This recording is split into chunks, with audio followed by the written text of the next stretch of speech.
ውጋት ጸሐፊ ያሬድ ወንደሰን ተራኪ ኢናያ ክፍል 7 አቤት ምፈልጋችሁ ነው አላቸው። በእምነት በእጁ ትልቅ ፍልጥ እንጨት ይዞ ካጠገባቸው ትንሽ ራቅ ብሎ በአይኑ ስንት እንደሆኑ እየቆጠራቸው ከዋናው ልጅ ጋር 6 ናቸው። ሌላ ተጨማሪ ካለ በማለት ከግራ ከቀኙ ተመለከትና ሲያይ ሼህና ልዕልት አጠገቡ ቆሟል። እንደ መበሳጨት ብሎ ለምን መጣችሁ? እሱ አትደብቁም ነበር አላቸውና ወደፊት ለፊቱ ሲመለከት እንዴት ነህ ወንድሜ? ፈልጌ አጣሁህ እያለ ወደሱ ሲመጣ በእምነት አንድ እጁን አንስቶ መዳፉን እያሳየ እዛ ሆነ አናግረኝ፣ አትጠጋኝ አለው።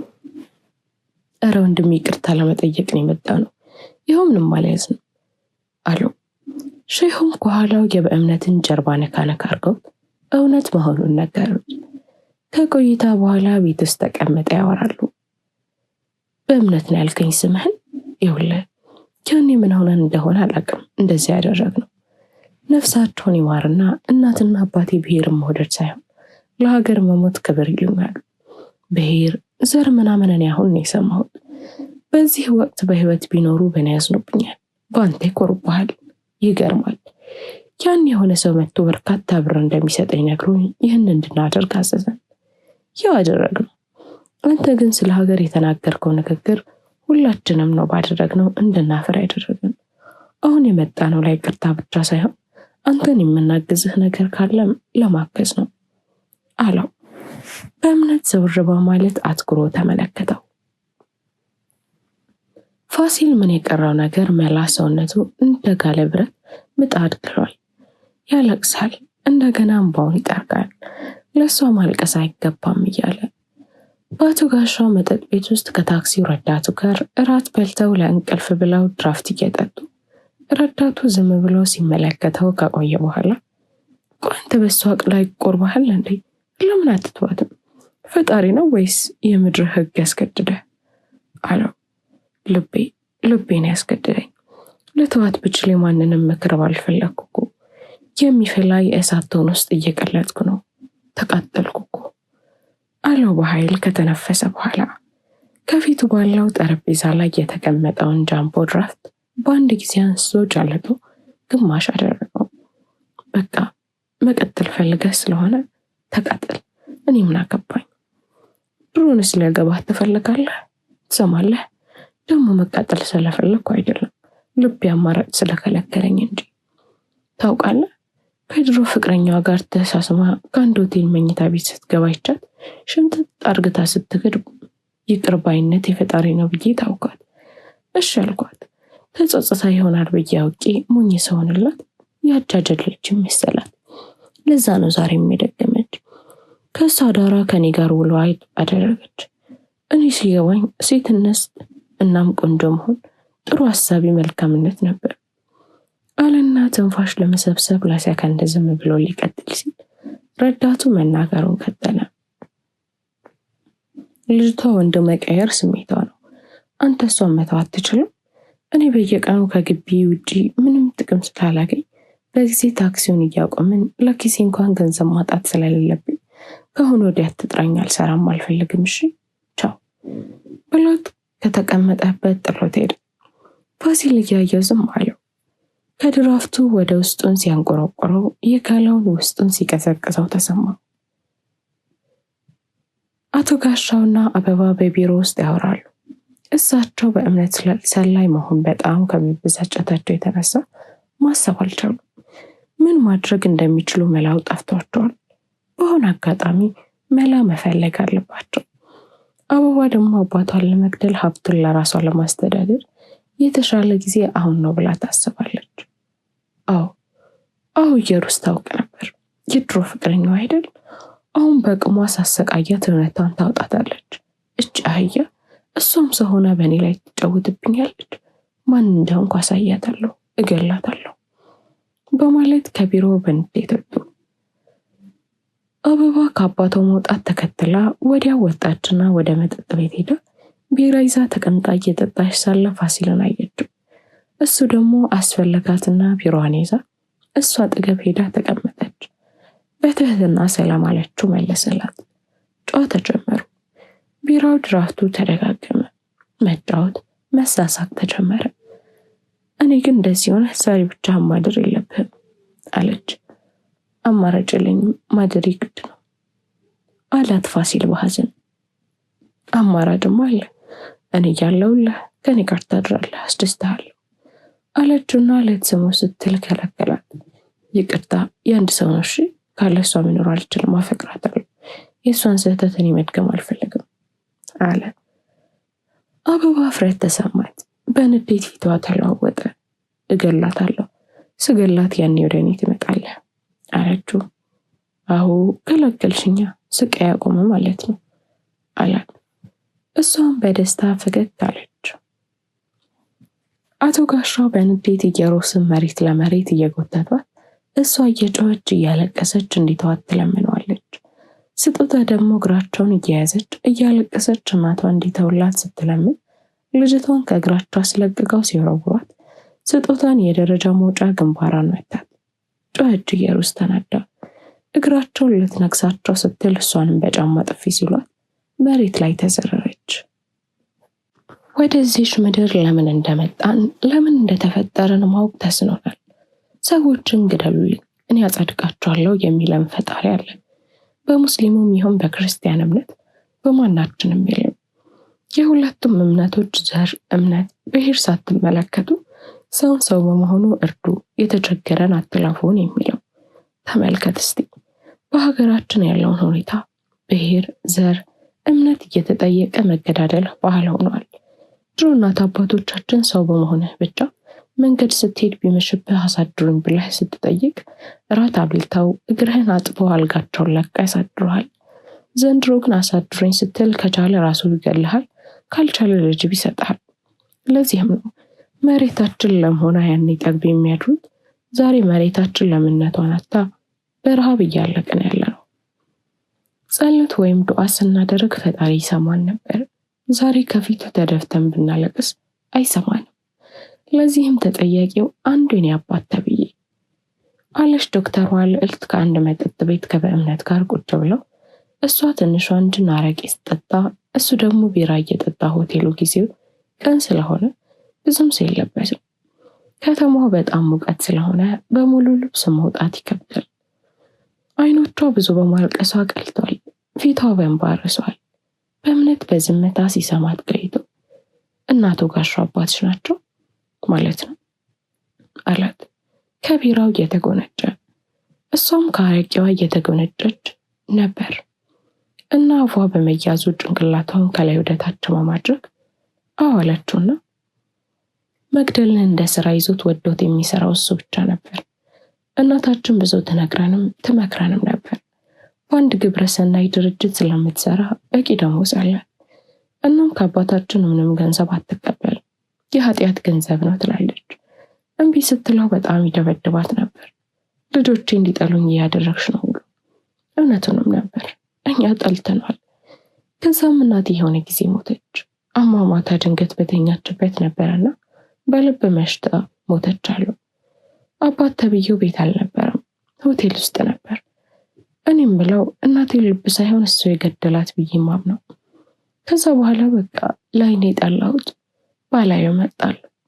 ትምህርቴን ዶክተሬት ስማር እናቴ ባስቀመጠችልኝ ብር እንጂ 1 ብር ከሱ አልተቀበልኩም።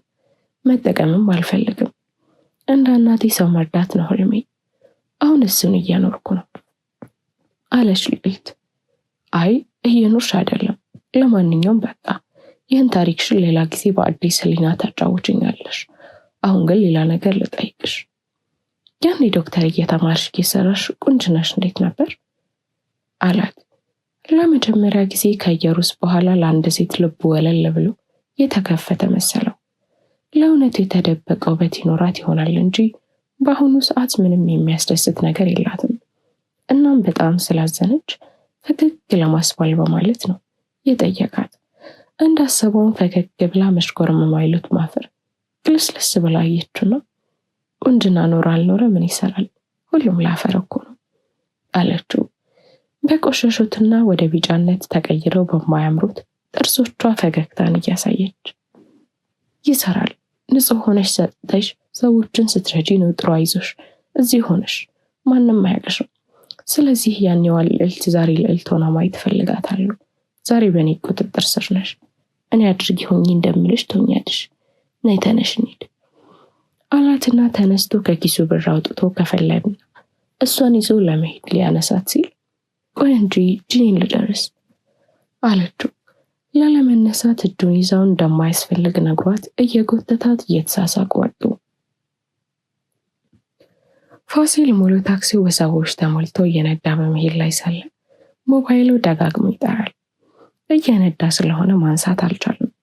ዘግቶ እንደገና ይጠራል። አላነሳውም። ብዙ ከሄዱ በኋላ ወራጅ ለማውረድ ሲቆም እየጠራ ነበርና አንስተው አናገረ። ሊዲያ ነበረች። ስልኩን ባለማንሳቱ ጥቂት ስባዎችን ጭናበት ምሳ እንዲጋብዛት ነግረው እሺ ካላት በኋላ ጉዞን ጀመረ። ያች አውልዳ አፍቃሪ መሳይ ውርጋጥ ነው የደወለችው አለው ረዳቱ። ፋሲል በአዎንታ ጭንቅላቱን ነገነገ። ረዳቱም ንግግሩን ቀጠለ። ይኸውልህ ዛሬም እንዲህ አረገችኝ ብለህ ስራ ብታቆም እመነኝ፣ ከዚህ በኋላ እንደፈለግህ ብትለምነኝ ካንተ ጋር አልሰራም አለው በምሬት። ምሳ ጋብዘኝ ነው ያለችኝ፣ እሺ ብያታለሁ አለው ፋሲል። ምን? እኔማ ከሷ ጋር አልበላም። ዛሬ የቲም የለም ማለት ነው። እቺ አገዳ ፊት ትምጣ እነግራታለሁ፣ እቺ ገገርታ አለ ፋሲል። ስለሰደበበት ተናዶ ዞር ብሎ ገላመጠው። በእምነት በአንድ ሆቴል መኝታ ክፍል ልብሱ እንደለበሰ ጫማኑም ሳይወልቅ በጀርባው ተኝቶ ኃይለኛ እንቅልፍ ወስዶታል። አይሰማም፣ አይለማም። የመኝታ ክፍሉ በር ቀስ ብሎ ተከፈተና አንድ ሰው ገባ። ኧረ በቃ ልቀቂኝ ልዕልት፣ እኔም መጠይቅ ለምን አስፈልገሽ? ከዚህ ቀደም ወንድ ነክቶሽ አያውቅም አይደል? እና የህመም ስሜት አለው? ካለው አሁን ነክቻለሁ፣ ከሌለው አበቃ አላት። በእምነት ልዕልት በሁለት እጆቿ አንገቱን አንቃ የያዘችውን ቀስ በቀስ ለቀቀችውና ከላዩ ላይ ተነስታ እና ቅድሚያ አትነግረኝም ነበር አለች አፈር ብላ። የጠየቅሽኝ እኮ አብረን ተኝተናል ያልሽኝ። አዎ አልኩሽ። አድርገናል ወይ ብትይኝ እነግርሽ ነበር። ለማንኛውም አሁን አስቸኳይ ስለሆነ ስልክ ልደውል አላት። እሷም እንዳፈረች ገላዋን ለመታጠብ ገባች። ከትንሽ ጥርጅ በኋላ ንጉሴ ስልኩን አነሳ። ሰላምታም ከተለዋወጡ በኋላ በእምነት በሆቴል አዲስ ነገር ተመልክተው እንደሆነ ጠየቀው። ንጉሴ ምሽት አንዲት ልጅ አፍነው ሲያስገቡ መመልከቱን ሲነግረው በእምነት ሊዲያ እንደሆነች አረጋገጠ። ግን በምን ተገናኙ? እሱን ከራሱ ከፋሲል ይሰማል። ንጉሴም ሌላ አሳሳቢ ጉዳይ እንዳለ ነግሮት ራሽያዊው ሊገለው እየመጣ እንደሆነ ነገረው። ከመንግስትም በኩል በአንተ ላይ ምርምሩንና ካርታውን ካስረከበ በኋላ ሊገሉት እንዳቀዱ ነገረው። በእምነት ደነገጠ። ማስረጃው እንዳለ እንደላከ ሲነግረው በተቻለ ራሱ እንዲጠብቅ በዙሪያ ያሉትን ሰዎች ጓደኛ ምናምን እንዲርቅ ነገረውና ስልኩ ተዘጋ። በጭንቀት በጥበት ሞባይሉን ከጆሮ አውርዶ አልጋው ላይ ስርፈት ብሎ ተቀመጠ። አቶ ጋሻው በጭንቀት ሰውነታቸው ይንቀጠቀጣል። ፀጉር አልባው ጭብ ያለው በረሃ የመሰለው ጭንቅላታቸው በላብ ረጥቧል። የኃጢአት ፈርስ የሞላው ሆዳቸው ተንፈስ ብሏል። በቢሮአቸው ውስጥ እግራቸው መራመድ ተስኖት ይንቀጠቀጣል። የግድ ለመራመድ ይሞክራሉ፣ ግን ያቃታቸውና መለሰው ወንበር ላይ ይቀመጣሉ። ግን ሁኔታቸው ልጃቸው አበባ ተቀምጣ በንዴት ትከታተላለች። ዳድ ሊዲያ የምትባለው አሁኑን እንድትገደል እፈልጋለሁ እና ማስገድልልኝ፣ መልስ ስጠኝ አለች በንዴት። አንቺ ልጅ እየደደብሽ ነው እንደምትሄዱ? ያለብንን ችግር ማቋቋም አልቻልንም። ያመንኩት በእምነት ነፍሴን ጣር ውስጥ ከቷታል። በየሴኮንዱ በር ያለው ተጠፍሬ እስር ቤት የሚወስጂኝ ፖሊሶች የመጡ እየመሰለኝ ልብ እየተሰነጠቀ ነው። ኢየሩስንም ልቀቃት ብሎኛል። መግደሉ ነርሹና አሁን ሄደሽ ኢየሩስን እስከነ ልጇ እና ምቺ ሊዲያ የተባለችውንም ልቀቂልኝ። እናም ሰላም ላኪ፣ በስርዓት አየር ልተንፍስ እሺ ልጄ አሏት። አበባ እጅግ ተናዳ አባቷን በጥላቻ አይቻቸው። በዚህ ወቅት የመጨረሻ ውሳኔ ላይ ደረሰች። አባቷን ለመግደል ወሳኙ ቀን ይህ እንደሆነ አመነች። አበባ ከወጣች ከትንሽ ደቂቃ በኋላ ተመለሳ ስትገባ አቶ ጋሻው ለቃ እንደሆነ ጠየቋት። ከወንበራቸው ተነስተው ወደ እሷ ሲሄዱ እሷም ያዘነች መስላ አቀፈቻቸው። እያጽናናች መሰለችና ከጀርባዋ ሲንጥ ያወጣችና ከአባቷ ደረት ላይ ሰክተው ወደ ጆሮአቸው አፏን አስጠግታ አባቴ አናደድከኝ፣ እሺ ይበቃል። አንድ በእምነት አንቀጠቀጠ መወሰን እንዳትችል አደረገ። ለነገሩ ይህ የስልጣን መተካካት ነው፣ እሺ አባቴ አለች። አቶ ጋሻው አይናቸው የማየት አቅማቸው እየፈሰሰ ጭራሽ ጨለመ። እሷም ቀስ ብላ መሬት ላይ ያስተኛቻቸው። በእምነትና ልዕልት በአንድ ሬስቶራንት ተቀምጠው ምሳ እየበሉ ሰላይ ከመሆኑ ውጭ ያሉትን ችግሮች፣ መከራዎች፣ አሁን ያለበት ችግርና በጠቅላላ አስረዳት። ይህን ሁሉ ነገራት። ሁለት ምክንያቶች ነበሩት። አንደኛው ያፈቀራት የወደዳት ስለመሰለው ሲሆን፣ ሁለተኛው ግን ንጉሴ እንዳለው በዙሪያ ያሉት ሰዎች እንዳይጎዱ ለማራቅ ነው። በመጨረሻ እሷ የህይወት መስዋዕትነት ቢከፈል እንኳን ልትከፍልለት በፈለጋት ጊዜ የእሷ እርዳታ ካስፈለገው እንዲነግራት ነገረችው። እሱም በዚህ ተስማምቶ ካርታውን በመያዝ ወደ የወርቅ ክምችቱ ሊሄድ ተነሳ። በሚኒስተር ደረጃ ያሉ የመንግስት ባለስልጣኖች አቶ ግርማ በአስቸኳይ መሰብሰብ አለብን ብለው ቢጠሩት ስብሰባ በጠቅላይ ሚኒስተሩ ተሰብስቦ መሪነት ተጀመረ። ዓላማውም የጥናቱን ውጤት እሱ እንደሰረቀና ለአንድ ራሽያዊ ሊሸጠው እንደተደራደረ እንደሆነ ለማሳየት ፎቶ አንስተውት አቶ ግርማ አቀረቡ። መከላከያ ሚኒስተሩም ሰራዊት እንዲልኩ መጠየቃቸውና መከልከላቸውን ተናገሩ። በመጨረሻም አደገኛ ልጅ በመሆኑ በተገኘበት እንዲገደል ትዕዛዝ እንዲሰጥ ጠየቁ። በዚህ ብዙ ክርክር አደረጉ። ሰላይነቱን የሚያውቁት ጠቅላይ ሚኒስተሩና ሁለት ሰዎች ተቃወሙ። ሌሎቹ የአቶ ግርማ ማስረጃ አሳማኝ ስለነበር በእጅ ብቻ እንዲገደል ተወሰነ። በእምነት የወርቁ ክምችት ያለበትን ለማግኘት በአንድ ጥቅጥቅ ያለ ጫካ ካርታውን እየተመለከተ ይሄዳል። በጀርባው እጅግ ትልቅ ሻንጣ ተሸክሟል። ሐሳቡ ግን ሙሉ ለሙሉ ለሀገሩ እየደከመ የሞት ፍርድ በባለስልጣኖቹ የተወሰነበት አስገርሞታል። ድንገት የክምችቱን ቦታ ካገኘ ነገሮች እስኪረጋጋ ጥሩ መደበቂያ እንደሆነ እያሰበ ነው። ግን ውሳኔው ለብቻው እንዲያወራ አድርጎታል። ደጋግሞ ከት ብሎ ሲስቅ ቆየና እቺ ሀገር ግን ምን አይነት ባለስልጣን፣ ምን አይነት ሰዎች ናቸው የሞሉባት? እውነትስ ምን እየሰሩ እንደሆነ ያውቁታል? ከሰላማዊና ከራሴ ህይወት አስወጥተው ሀገርህ ትፈልጋለች ብለው ስንት ስቃይ መከራ አየሁ። ተራብኩ፣ ተጠማሁ፣ ከሞትም ለጥቂት ተረፍኩ። ግን ሀገሬ ለኔ ምን ቸለመችኝ? ሞት ደስ ይላል። ለነገሩ ለሞት ችግር የለም።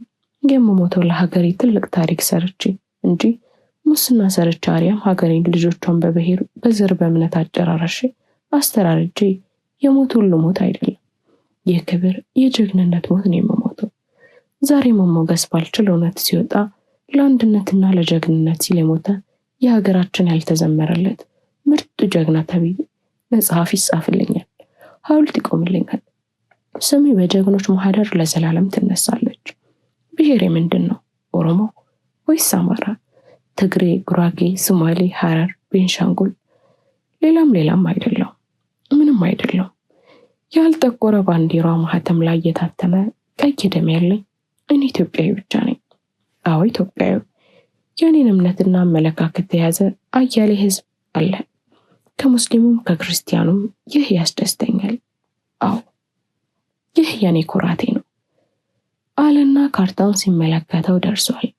የሆነ ገደል ውስጥ በተሳሰሩ ሐረጎች በሌሎች ተክሎችም የተሞላ ነው።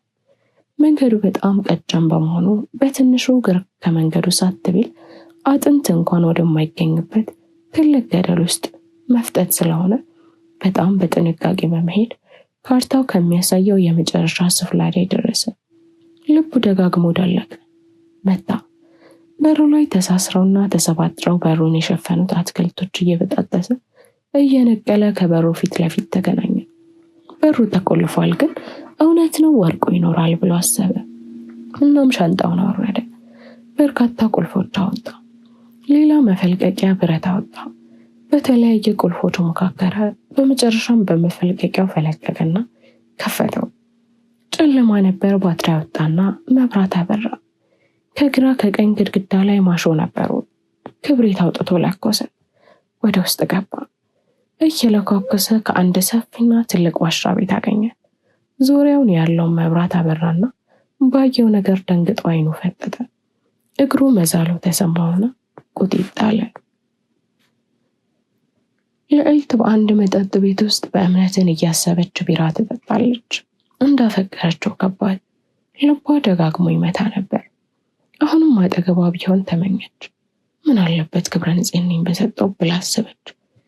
በዚህ ሰዓት አንድ ወጣት ከኋላው በመምጣት የበእምነትን ፎቶ አሳያትና ታውቀው እንደሆነ ጠየቃት። ፎቶን አይታ ዘወር ብላ ልጁን አየችው።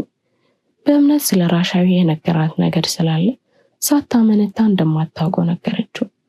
ልጁ ወዲያው ሲሄድ ሆቴሉን ስትቃኝ ራሻዊ በር ላይ ቆመው ሌሎች ወደ 5 የሚጠጉ ሰዎች ፎቶውን እያሳዩ ሰዎቹን ሲጠይቁ ተመለከተች። ጨርሰው ሲወጡ ተከተለቻው ወጣች። እናም ለበእምነት ስትደውል ከአገልግሎት መስጫ ክልል ውጭ ነው ይላል። እሱም ባገኘው የወርቅ ክምችት እየተደሰተ ወደ ከተማ ለመምጣት ጫካውን እያቋረጠ ነበር።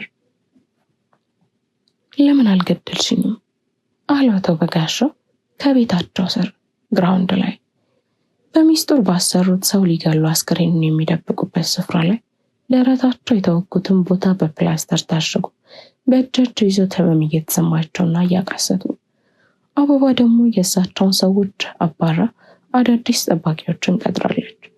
ሁለቱ አሁን ካጠገቧ ይገኛሉ። አባቴ ለምን እገልሃለሁ? ልታስፈልገኝ ትችላለህ እኮ እና ደግሞ እኔ እንዳንተ ጨካኝ አይደለሁም። ባንተ ስላልወጣው ጊዜ እስከሚደርስ እዚህ ትቀመጣለሽ አባቴ፣ እንክብካቤ አድርግልሃለሁ አለችና ልትሄድ ስትል አባትየው ከት ብለው ግዳቸውን ሲስቁ ዞር ብላ ተመለከተቻቸውና ባሽሙር ፈገግ ስትል ድንቅም የዋህና ምስኪን፣ አንቺ ከኔ በበለጠ እጅግ አረመኔና ጨካኝ እርኩስ ነሽ። የምነግርሽ እጅግ አስፈሪውና ከባዱ ማዕበል አላየሽውም። ያንን መቋቋም ከቻልክ ይሆንልሽ አሏት። ግድ የለም የኔ ሐሳብ አባቴ፣ አታስብ፣ እመክተዋለሁ አለቻቸውና ከጠባቂዎቿ ጋር ወጣ ሄደች።